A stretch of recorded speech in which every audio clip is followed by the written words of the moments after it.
Guys, welcome back to some more AFK Arena. Today we're over on our test account and the new patch is up. That is right, guys. The patch is not only completed, but there is also an adjustment, a Merchant's Adventure Grower of Wealth difficulty adjustment. So they did give us 1,000 diamonds for the error that we did see in there. So a little bit of bonus, even though it's not huge. Definitely getting a little bit of bonus out of there for that. Now with the patch, guys, we do have the awakened version of Belinda, which is what we're looking at today. And there she is, guys. Very, very cool looking. We're going to run through her skills and abilities. Also want to see her in the arena of trials. But overall, guys, she looks awesome. Probably, again, with the Awakened Heroes, a very cool design. I love how she looks. I love the staff, everything of that nature. Let's run through these, guys. So the Cleansing Flame, which is the ultimate ability. She summons the Divine Flame to cleanse the battlefield, damaging all enemies for 230% of the attack rating. She is then possessed by the Divine Flame for 10 seconds, increasing her attack rating by 5% every second up to 50%. So her ultimate is going to give her a 50% attack rating buff. If Belinda uses the skill while already possessed, it will extend the possession by 10 seconds and deal extra AoE damage equal to 190% of her attack rating to all enemies. Guys, she is going to nuke the entire battlefield, which is insane. With the Awakened Heroes, with the power creep, it seems like that is going to be just insane with the damage that she's going to put out. If Cleansing Flame damages an enemy multiple times over 2 seconds, the damage increased by 15% each time. So now she has a 50% attack rating boost, and now she's going to do more damage to the targets that have been hit. If Belinda is possessed, the fewer enemies that are, the more extra damage this will lead, dealing up to 230% of the attack rating. So her ultimate ability is just damage on damage on damage amplification, which again, I'm thinking of if you have a hero like Rosaline following her, this is going to be broken with the multiple ults because she is going to have that Divine Flame up already, guys. The Blinding Blaze, she scorches an enemy with a brilliant flame, damaging them for 200% of her attack rating and then burning them. So not only initial damage, there's the damage over time. When the burned enemy takes damage, they will lose health equal to 100% of her attack rating over the next 1 second. The effect can trigger 2 times every 1 second. If Belinda is possessed by the Divine Flame, Blinding Blaze will deal AoE damage to targets and all nearby enemies. So again, 2 abilities that amplify the damage, damage over time, combined with AoE factor in there, which is going to be huge. When a burning enemy takes damage, they lose health. When a burning enemy takes damage, they lose more health. When Blinding Blaze damages an enemy, it will also dispel one of their buffs. That's going to be huge in PvP. If Belinda is possessed by the Divine Flame, Blinding Blaze will create 1 additional flame. Guys, again, she seems like she is going to be super, super broke. The Sacred Sigil. Belinda brands an allied hero with the Sacred Sigil for 12 seconds. A hero with the sigil damages nearby enemies for 190% of the attack rating every 3 seconds.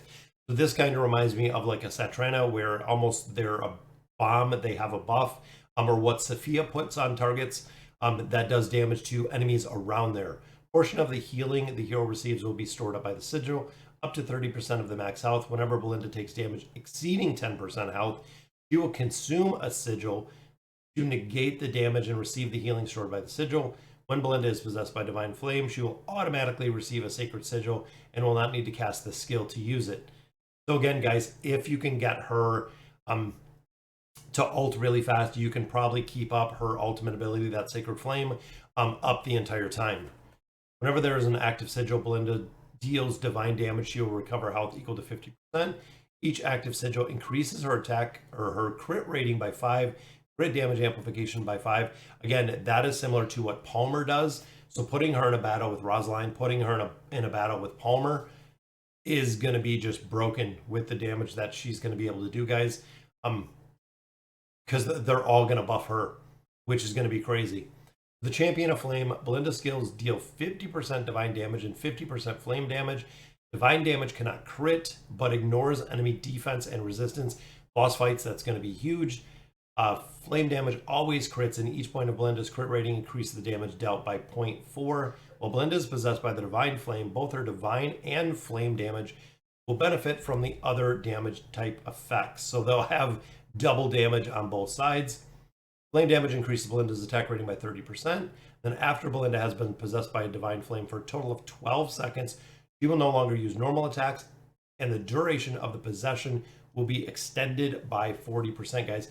Once you get her to this point, it is just going to be literally game on. Let's look at the Staff of Flame. When a burning enemy takes damage, they will lose health equal to 120% of the attack rating. Oh, that's right. Awakened Heroes, guys. This is actually built into the second skill. And then the furniture is the third skill, which is this one. And then the engraving right here is the fourth skill. I forgot what the Awakened Heroes. But let's check out the SP effect. All attribute buffs and energy recovery Belinda receives from her allied are increased by 10%. So again, the buffs and the energy recovery she receives is increased. When an ally helps Belinda recover energy, she will grant them the Blaze of Glory effect for 8 seconds. Whenever an ally with this effect uses an active skill, it will trigger a cleansing flame damage to the target and nearby enemies for 190% of her attack rating. Every 4 times Blaze of Glory is used, Belinda will become possessed by the Divine Flame or have the current possession extended by 5 seconds. So again, putting her in a group where they're going to give her energy is going to be super, super important. And the divine damage she deals will be permanently increased by 2%. So again, very, very cool to see. All right, guys, let's see what she looks like in combat. Look at how big the fireballs are, guys. And there is the buff with the sigil. I want to see the ultimate. Wow. So kind of like Ainz. Exactly what I was kind of thinking. But look at her, guys. And look, multiple sigils are up. She is just AoE damage crushing everyone. Wow, that is crazy, crazy ultimate ability.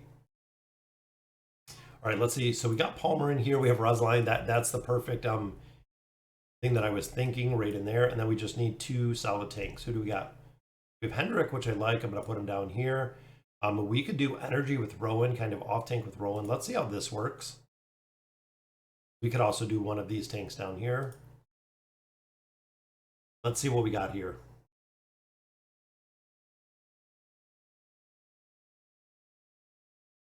Again, Rosaline following her. Boom.